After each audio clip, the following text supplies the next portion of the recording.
I I recently came upon a new book, and it was really extraordinarily enlightening. And I'm going to quote from it considerably because I think it puts in context um, the nature of the American educational system. The American educational system has been no more safe from the racism, sexism, classism, and other uh, defects in American society.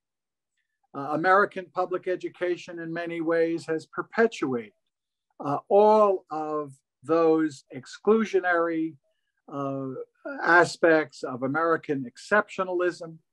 It has perpetuated stereotypes and myths, which have woven their ways into textbooks, classrooms, at all levels of American teaching. And this is precisely why I will later come to the notion of the call for vast changes in the American educational system, which reformers and others have been fighting for decades. But the book I'm mentioning is this.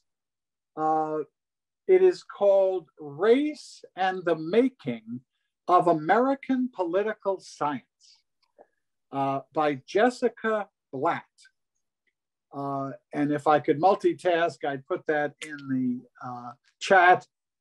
But if Michael or someone is resourceful, it's Race and the Making of American Political Science by Jessica Blatt. This book was such an eye-opener for me. I was a political science major at Northwestern University before I went on to Columbia Law School, practiced law in New York, and then I came out and did so here in California and in Los Angeles. I studied political science in the 60s from 1962 to 66 at Northwestern. And the revelations in this book, how the very creation of the study of political science in the United States, the lofty architects of this so-called political science were themselves deeply embedded in a system of racialized history, of perpetuating myths about the founding of our country, Reconstruction, the subsequent periods. These political scientists and the architects of American political science were themselves deeply racist and took for granted the kinds of ugly racial stereotypes that they then perpetuated in teaching political science to students at our major universities, in their writings, in their journals, and eventually in their approach to international relations around the world, including colonialization and empire building by this country and other countries. I say this with some surprise because I always have to be reminded that racism in this country is not the special preserve of some skinhead groups, of some marginalized people on the outskirts of American society. That racism has so infected American history to this day that it is woven into the institutions of America, that it is part of the pillars of our American institutions. And later I'll talk briefly about critical race theory and the importance of that approach to American institutions, and then the reactionary effort to censor critical race theory and why that is so dangerous. But my point for the present is that the racism embedded in American history was sustained and spread by the most educated and lofty people in American society, by leaders, presidents, and the rest. Some may already be thinking, Steve, you're so naive. Why didn't you know this all along? And I think to a great extent, I knew this, but to see it documented, to understand that no zone of American life has been free from this kind of racist origins in our country. So because Miss Blatt writes so well and she's captured so much of this, I hope you'll bear with me as I read some significant passages, because I think it's enlightening, and I think and hope everyone will take away much from this. Early in the 1880s, the early origins of what we now call American political science were beginning to emerge. And the book speaks of two individuals, John W. Burgess and Herbert Baxter Adams. And she writes, between them, they founded the first two doctoral programs in politics in the United States. They taught that Anglo-Saxons were the bearers of a Teutonic germ of liberty. It was Anglo-Saxons who created and were fit to enjoy democratic institutions. It was also they who carried forward the potential of civilization. As for the rest, some might eventually be assimilated, but most were more situated to authoritarianism at home, were more suited to authoritarianism at home or colonial domination abroad.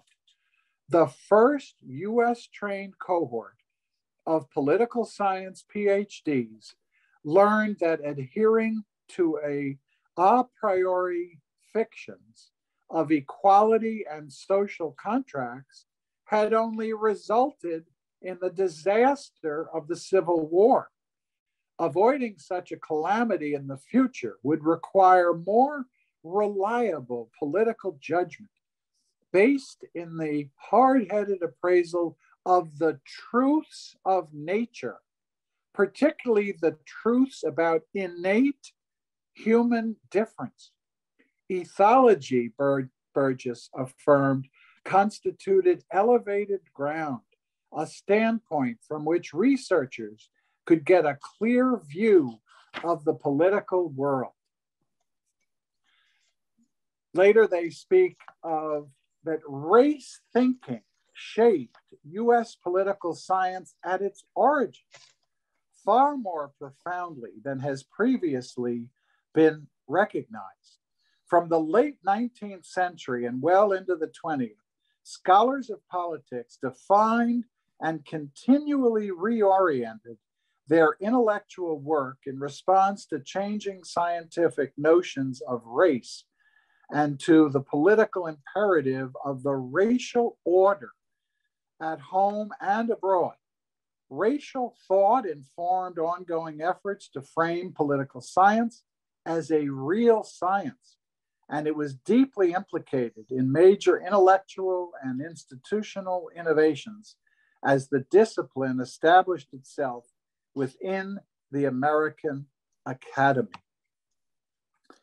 The book seeks, according to the author, to examine how racial ideas figured in a number of settings in which pioneering US political scientists sought to stake out their intellectual territory and define their methods. These include Burgess's Columbia University Department in the 1880s and 1890s, the meetings, publications, and other activities of the American Political Science Association, APSA, in the decade following its founding in 1903. In the pages of the first US-based international relations journal, the Journal of Race Development, founded by George Blakesley and G. Stanley Hall at Clark University in 1910, and finally in the 1920s, the efforts by Charles E. Merriman and others to bring scientific methods to bear on political questions and to integrate the study of politics into an interdisciplinary social science matrix. Pushing on to another compelling paragraph, she turns to Woodrow Wilson. I don't think Woodrow Wilson has received the deep examination that he unfortunately deserves, in the worst sense of deserving it.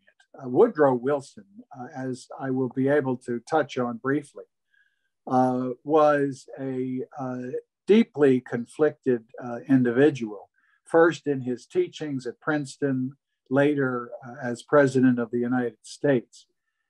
What the author here points out is that Wilson's well-received 1889 textbook, The State, for example, rehearsed all the familiar elements of the state theory.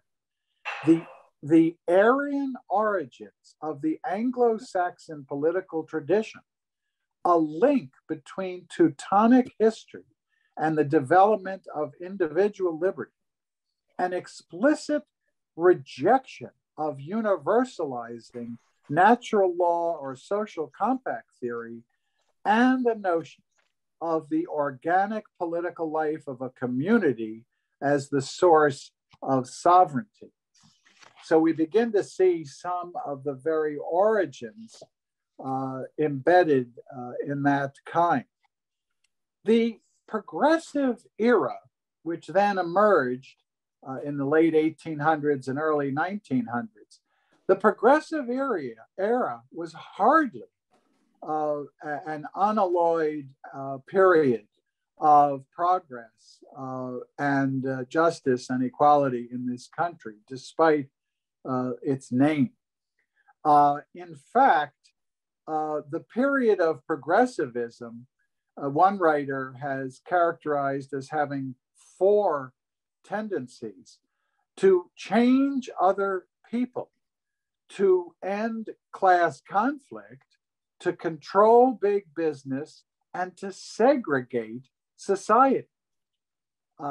Modern democratic and scientifically guided nation that was also culturally ordered, unified, and civilized due to the predominance of Northern European elements in the populace and in our customs.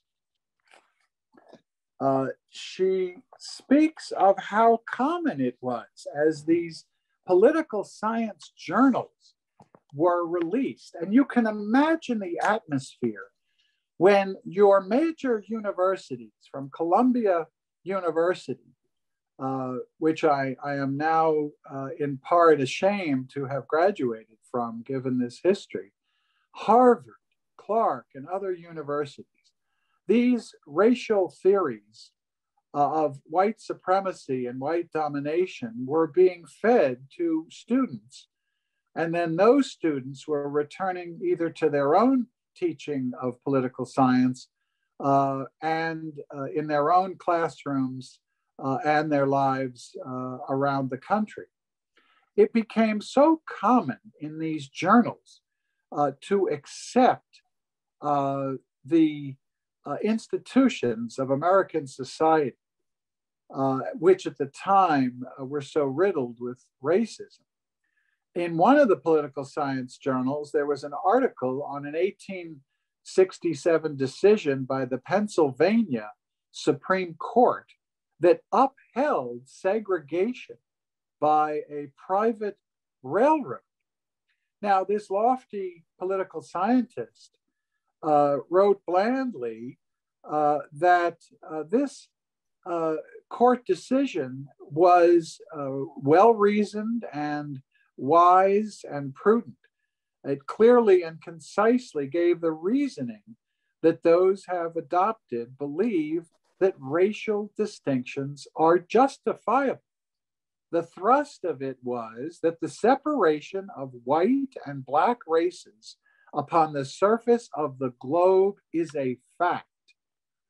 A distribution of men by race and color is as visible in the providential arrangement of the earth as that of heat and cold. The natural separation of the races is therefore an undeniable fact, and all social organization which lead to their amalgamation is repugnant to the laws of nature. The moral is almost all these cases that has constitutional dogma could not and must not be allowed to overweigh anthropological realities. They saw this as a science. They saw racial differences as embedded in nature and therefore to be perpetuated in law and in education. What emerged, some of you may have learned and studied, was the Dunning School of Teaching at Columbia and elsewhere. They even were able to justify lynching and vigilantism under their theory of American political science. Quoting here, lynching and vigilantism appeared in that historiography as yet another unfortunate consequence of the Reconstruction policies themselves. When the law was on the side of, quote, unnatural, that is, equal relations between people of different races, it lost its hold on otherwise law-abiding whites. Now, in this lofty political language, they are excusing lynching because now, after the Civil War and the period of Reconstruction and the law siding with previously enslaved peoples, what could these whites do now that the law was favoring these aboriginals? Of course, lynching and vigilantism had to be understood and justified.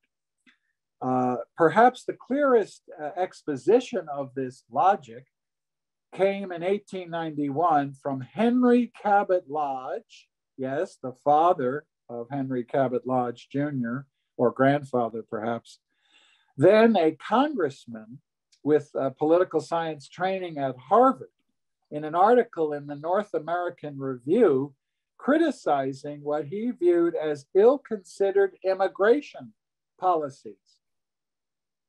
Lynch law and unrestricted immigration, while condemning lynching, said the remedy for lynching was to exclude from the United States the victims of the lynching rather than constrain and punish the perpetrators.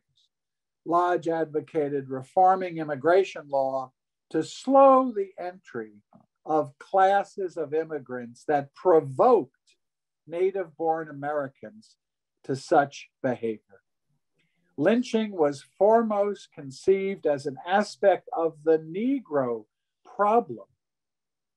As one writer in 1906 wrote, the fundamental reason for lynching's existence, in the South at any rate, is that a system of criminal law which has evolved under the conditions of Northern Europe is not adapted to the task of checking criminal tendencies in an inferior race. We can't use those Western principles of law when our trusty and brave men need to deal with these inferior races. And then this entire period of political science, satisfied that they had American history under control, looked abroad to justify colonialism. And entire volumes of books and journals and teaching in political science around the country were devoted to justifying colonialism. Here, this book says, this logic dominated discussions of colonialism within the American Political Science Association. In its simplest form, conventional wisdom on the issue boiled down to the following propositions.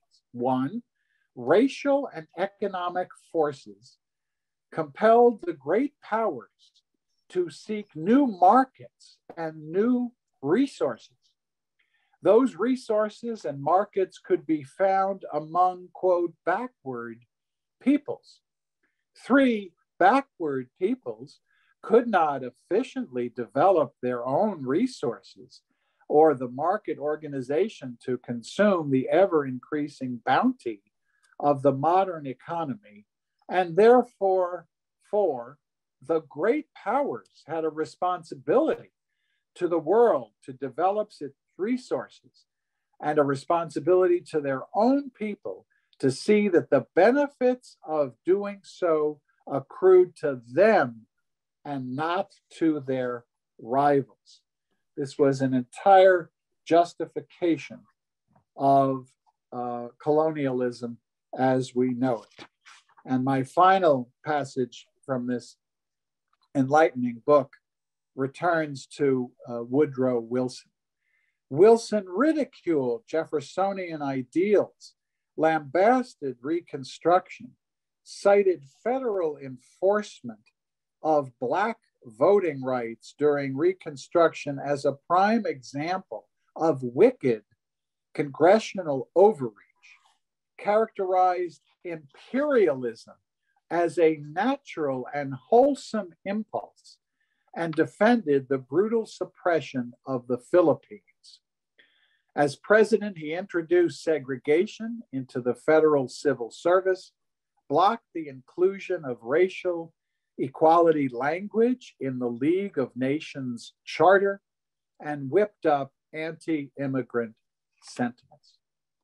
Well, if you have the time and inclination, I urge you to track down Race and the Making of American Political Science. It's one of those books that delves into one slice of American history that I believe has not been sufficiently examined in the way that it should.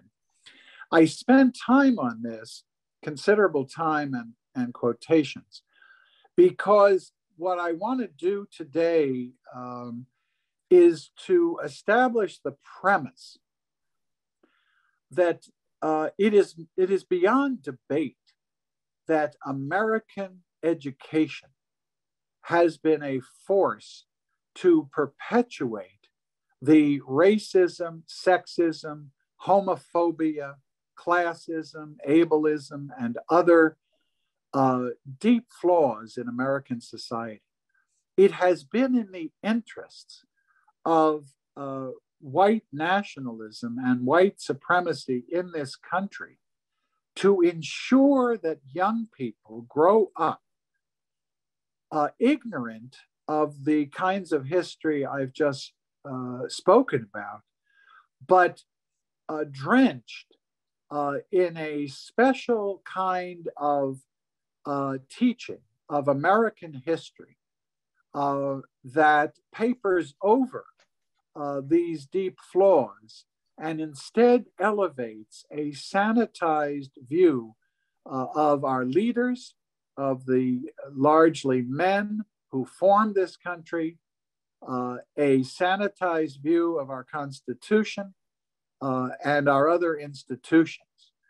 In order to enroll students in the ongoing control of American society by those elites, and to ensure that the largely white power structure remains in control, perpetuates itself, marginalizes anyone who dissents from that paradigm, and controls any forces which are an attempt to correct and enlighten this study of American history.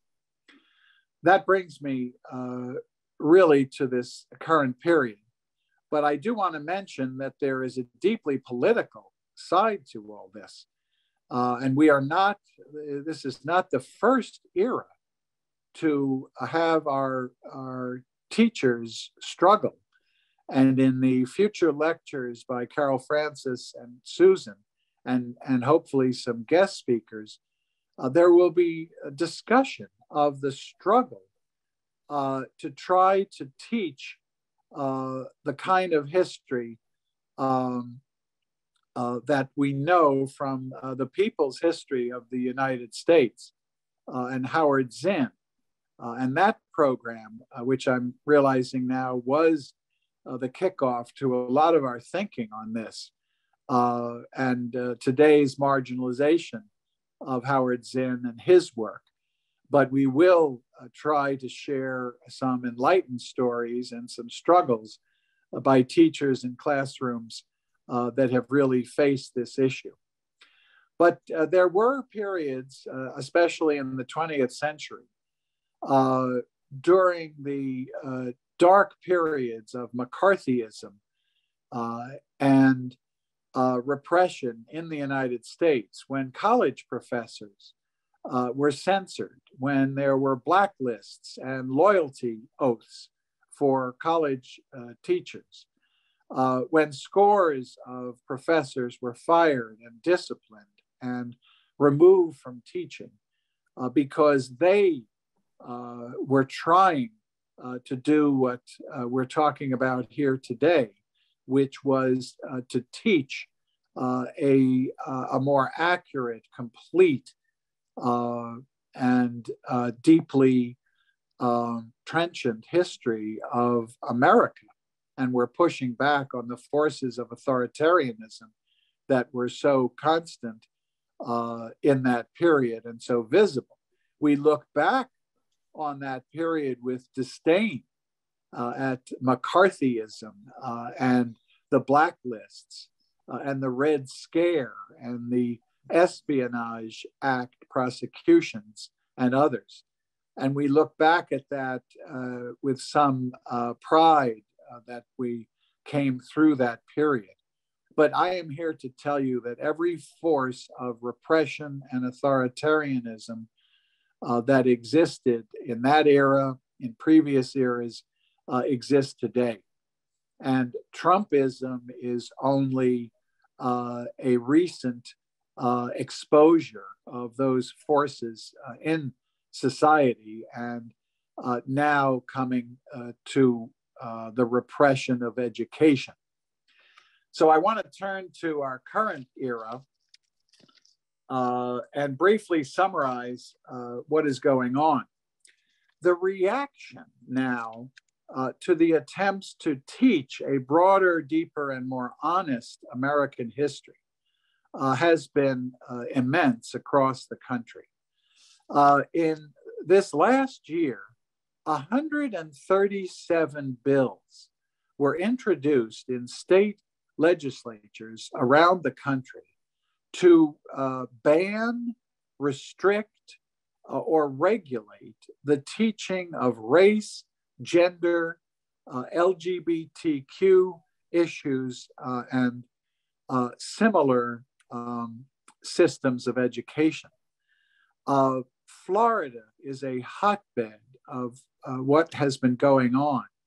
Many of you know of what's been known as the Don't Say Gay law, passed and enacted by Governor DeSantis to literally banish the teaching and examination of LGBTQ issues.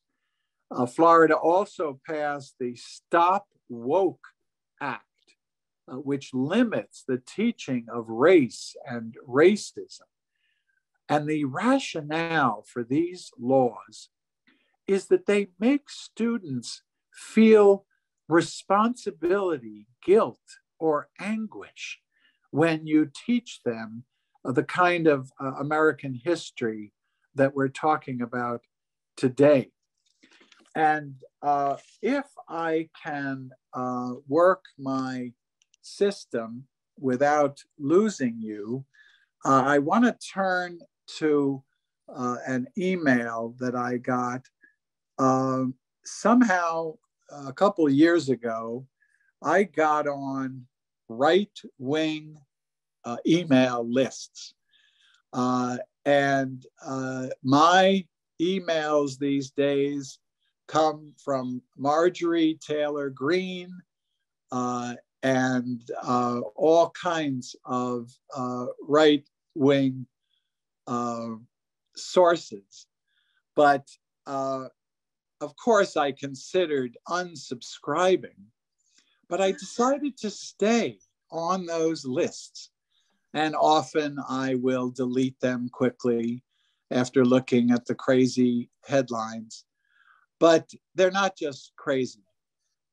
Every headline of this type that I receive, and I'm sure I'm only seeing a fraction of these, is going out to millions of Americans every hour through TikTok and Instagram and Facebook and Twitter, as well as Fox News and all the rest. And sometimes it's important to pause, and particularly in what we're talking about today. Here is a email, and the title, the subject line is "Colleges are teaching Black people to hate America." And you've just got to listen in the context of what we're talking about today to this message. Friend, radical professors and the media want us divided. Hatred is something taught to people. And it's a sad reality that Black people are taught to hate America and see themselves as victims. The media spreads lies about criminals like George Floyd to inflame racial tensions. CRT teaches us to divide the world by skin color. Worst of them all, colleges teach Black students to see themselves as oppressed. But in this country, we are not divided. It's all a myth, just a figment of someone's sick imagination. You can be whatever you want to pursue.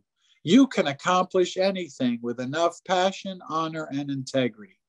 There is no other country in the world where Black people prosper as much as they do here. But young people are confused and convinced that they have barriers in place that do not exist. We have to change the way we perceive ourselves. That's why I co-founded the Blexit Foundation with Candace Owens. We are changing the narrative as we seek to abolish the victim mentality. And I have great news to share with you. This fall, the Blexit student movement is launching its first official club at the University of Maryland Eastern Shore, a historically Black college. And wait for it, Friends, you can help me create more Black student clubs in historically Black colleges. Click here to donate $10, $35, $50, or any amount. And this message continues for a little longer. Look at the distorted logic that goes on here in how they frame the issues that we are confronting in this nation. Black people think they are oppressed. It is college professors and Black activists who are dividing this country along racial lines. I mean, if you pause and think about these messages, it cries out for better American history. It cries out to reverse the mangled way in which these messages are framed. It calls for us to understand that the remedies to racism are not what causes racism. And that's why the movements today are so important. Let me take a few moments on critical race theory because it has been demonized in American education, but in some sense, people are also handling it in ways that I think are faulty in addressing the attacks on critical race theory. Critical race theory was developed in law schools in the 1970s. It was a reaction to the very kind of political science that I've talked about at length in the beginning of my remarks. It was attempting to teach law students that when you examine our legal system, this is where it started, that you must see the role that race has played in our political system, in our law, in our courts, in our Supreme Court, which was populated by slave owners originally, and to analyze American institutions through the lens of race, that once that is understood, we can begin to address the flaws in those institutions and we can begin to achieve some reform and remedy. Critical race theory has been extensively written about by Professor Crenshaw and others. And it is a bulwark of what I believe is innovative teaching. Now, the right wing got wind of critical race theory a few years ago, and there is a right wing think tank that seized on it and began to use it as a wedge issue down into colleges, but even into high schools and elementary schools. Now, people respond to this attack by saying, oh, critical race theory isn't taught outside of law schools and some colleges. And there's almost a feeling that people are running away from critical race theory. They're being apologetic for it and trying to answer the critics by saying, oh, it's not taught in lower levels of education. I think that's the wrong way to approach it. I think forms tailored to the age level of every student, beginning in elementary school, middle school, high school, and college, every American student should be taught a form of critical race theory to understand the true origins of the United States. And that's why critical race theory has posed such a threat to these Republican legislatures and why they are using statutes and laws to try to banish the teaching of this theory of education. The other target of these attacks, and I've mentioned this previously, and I know Dick Bunce and I share a deep respect and affinity for the 1619 Project. The history of the 1619 Project is a perfect example of how our entrenched, largely white nationalist organizations react at any sign that their established way of teaching American history is being criticized or is under attack. So it was in 2019, on the anniversary of the arrival of early enslaved peoples to the shores of Virginia in 1619, so that 400 years later, Nicole Hannah Jones gathered writers at the New York Times and published a special volume of the New York Times Magazine devoted to the 1619 Project. And now this year, an entire book has been published with expanded versions of all of these essays, including poetry and other historical materials, which enrich this book tremendously. I can't encourage you enough to get this book, to read it. Book clubs are being formed around the country to study the 1619 Project. And I'll only take a moment to capture what Nicole Hannah Jones is trying to accomplish in these essays.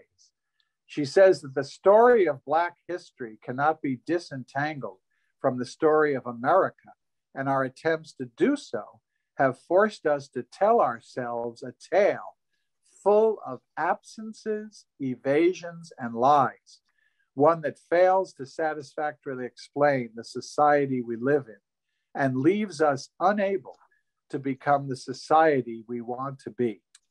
The typical origin story of the United States begins with scrappy colonists inspired by noble ideals, declaring independence and launching the American Revolution.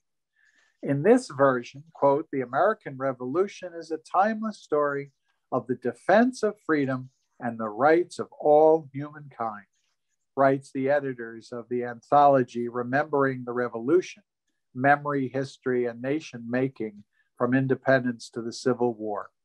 For centuries, this story has worked as a powerful source of national cohesion for white Americans. And she goes on, and I don't think I'll pause to read more of this material. I think we've mentioned and discussed the 1619 Project before, and why it is by itself very important. The New York Times and the Pulitzer Foundation have produced student curriculums for this material. Each section examines a different institution in American society, seen through the lens of race in this country, going back to industrialism, to the very origins of sugar plantations, of capitalism, of politics, of citizenship, of the criminal justice system. That essay is written by Brian Stevenson, to inheritance and wealth, to medicine, the church, music, healthcare, traffic, progress, and justice. So no wonder when the resources can be put behind a project like the 1619 Project and offered to classrooms and school systems around the country. No wonder that the reactionary forces in the United States would react, not only writing long and I believe misleading and incomplete book reviews and criticism of the 1619 Project, but now going so far as to pass laws to censor the 1619 Project and to ban it from classroom teaching throughout the country. In the last part of my remarks, because I've spoken about censorship and banning, someone asked me to add a few remarks about whether any of this will reach the United States Supreme Court, and if these laws are unconstitutional, as I definitely believe they are, what will happen if they reach our super conservative Supreme Court? And that's why I want to take a few minutes to talk about that, because I do believe eventually it relates to our larger topic. For over 170 years, the Supreme Court viewed the Constitution as a work in progress. They saw it as a document which was deeply flawed. Now I'm speaking in different periods of Supreme Court history, because, and I'm in no way lifting up the Supreme Court, even during, prior to the current court, as any stalwart of constitutionalism. We have had dark chapters in Supreme Court history as well. But the way that the Constitution was interpreted, and by the time of the Warren Court, gave us a living Constitution. So Justice Earl Warren was appointed by a Republican president, and he had been a Republican governor of our state of California. Justice Warren served from 1953 to 1969, 15 years. And those were the Warren Court years. It was in that period when justices, both Republican and Democrat, gave us Brown v. Board of Education. Now, many people don't know the history. They know of Brown v. Board of Education. But before Earl Warren was on the court, it was Chief Justice Vinson. And Brown v. Board of Education was argued in 1953. And from all accounts by law clerks and judges, it appeared that the Supreme Court would uphold the segregation of schools in Topeka, Kansas, and elsewhere. Justice Vinson died. And Felix Frankfurter, who was on the court, told his clerks that the only sign there was a God was Justice Vinson dying in that moment. And Earl Warren was appointed to replace him. And Earl Warren set about to re-argue Brown v. Board of Education, and he gathered a unanimous decision striking down segregated schools. And Brown v. Board of Education is the historic decision that we know today. But in that same period, the Warren Court passed the cases involving the Miranda warnings and the rights of criminal defendants. In 1967, the case of Loving versus Virginia. It took until 1967 to strike down the notion that people of different races were prohibited by law from marrying.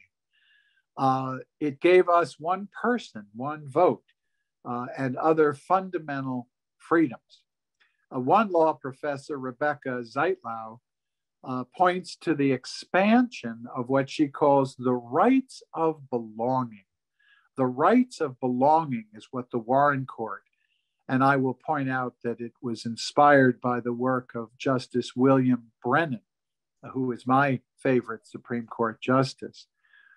Professor Zeitlau characterizes this as rights that promote an inclusive vision of who belongs to the national community and facilitate equal membership in that community. So this was the doctrine of a living constitution to be interpreted on the basis of evolving standards of decency that mark a civilized society which embraces and expresses respect for the dignity of the person. But that all changed when Justice Warren resigned and Chief Justice Warren Burger was appointed, followed by William Rehnquist and John Roberts, a solid set of conservative Republican appointees, as well as justices like Antonin Scalia, Samuel Alito, and the three justices appointed by Donald Trump, Gorsuch, Kavanaugh, and Coney Barrett, giving this court today a 6-member, super conservative majority. And we saw the impact of that in June. Theoretically, and I promise not to turn this into any more of a law school class, but I do think it's important that we all understand the threats that this Supreme Court poses to us. What has happened on the court is the triumph of originalism. Originalism is a theory of interpreting the Constitution. It's traced back to Robert Bork. Robert Bork was a law professor in 1971, and he wrote a law review article arguing that the Constitution should be interpreted by its original intent, freezing its interpretation in 1791 when the Constitution was ratified, and in 1868 when the 13th, 14th, and 15th Amendments were ratified. This theory of originalism began to take hold. Antonin Scalia promoted it in dissents on the Supreme Court, but it has now blossomed into the single dominant theory of constitutional interpretation. And so in June, we got the reversal of Roe v. Wade using a theory of originalism because women and abortion were not mentioned in the Constitution and in the 14th Amendment. Therefore, they are not constitutionally protected. We got the strengthening of the Second Amendment, striking down a 100-year-old law from New York State, which required simply the licensing of concealed weapons. We got the dismantling of environmental laws, and we got the further destruction of the separation of church and state.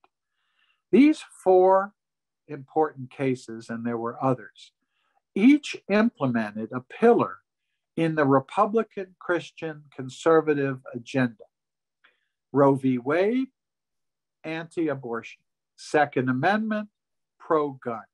Environmental laws, pro-business, church and state, religious domination. Unfortunately, we are in for a battle in these coming years. I believe that privacy and civil rights are at risk. Marriage equality, contraception is at risk, according to Clarence Thomas's own opinion, when he said, well, if originalism justifies striking down Roe v. Wade, then what about marriage equality, contraception, and the freedom of intimate sexual relations? Loving versus Virginia was not mentioned by Clarence Thomas, who himself is in an interracial marriage, but by his logic, Loving versus Virginia is at risk. Brown v. Board of Education is at risk. The rights of criminal defendants, voting rights, jobs and housing laws that have been passed. And the Republican state legislatures are reacting and feeling very emboldened in this period. They are passing laws restricting voting rights, banning CRT, as we've discussed, banning abortion, and democracy itself is under attack, as we know only too well, from Trump and his enablers. So I bring all of this up because I think we have a huge battle on our hands. For some time now, the United States Supreme Court will be controlled by these 6 conservative justices. There are movements afoot to pack the court with more justices. This will take a vast effort. It's not a constitutional amendment. The number of justices is set by Congress, not by the Constitution. But it would take a huge legislative effort to add seats to the Supreme Court. And today I want to caution us about that. Because when you add seats to the Supreme Court on the assumption that a Democratic president will appoint justices who believe in a living constitution rather than in originalism, you run the risk of a Republican president appointing justices to that 11-member, 12-member, 13-member United States Supreme Court. I think we have to be very cautious about packing the court, adding seats. We may have to watch out what we wish for.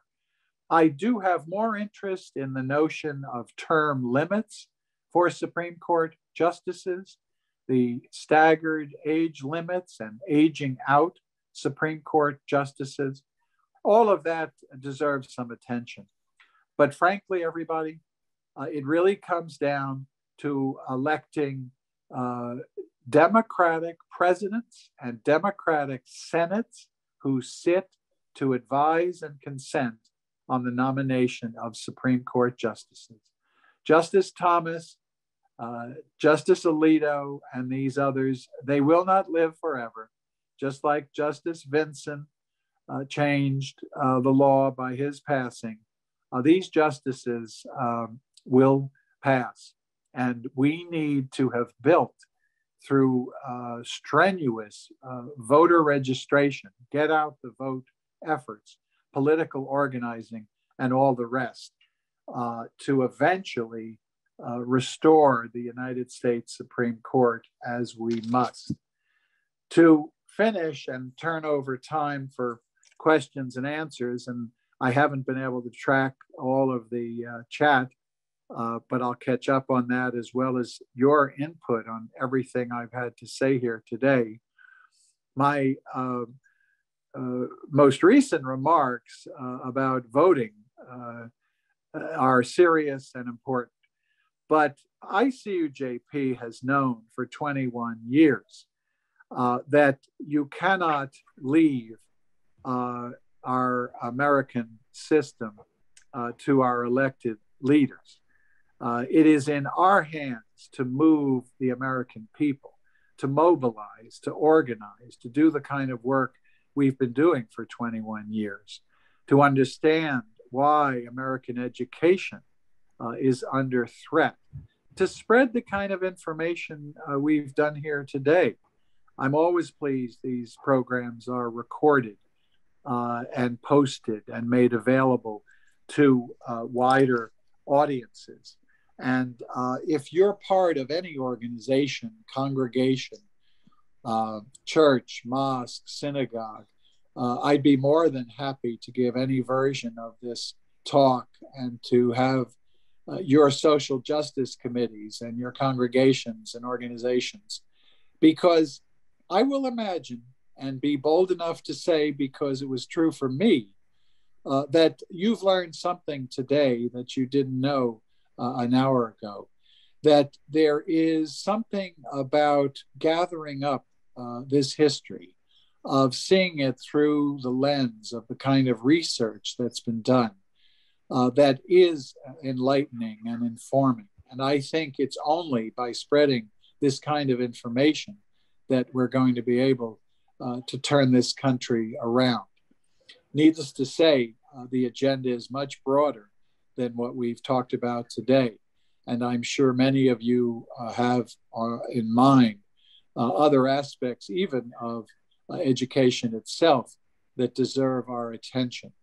But this was my attempt, given ample time, to sketch out why these issues are so important and what we confront when this solidified American exceptionalism has put such a hold on so many Americans that we need to reverse that course through the kind of education I've been talking about.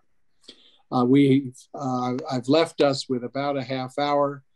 I'm very grateful for your patience. I know I didn't do this with a PowerPoint and more visual engagement, and I hope I've retained your attention. And Phil, I will leave it to you to call on folks for their comments and questions. Thank you, everybody.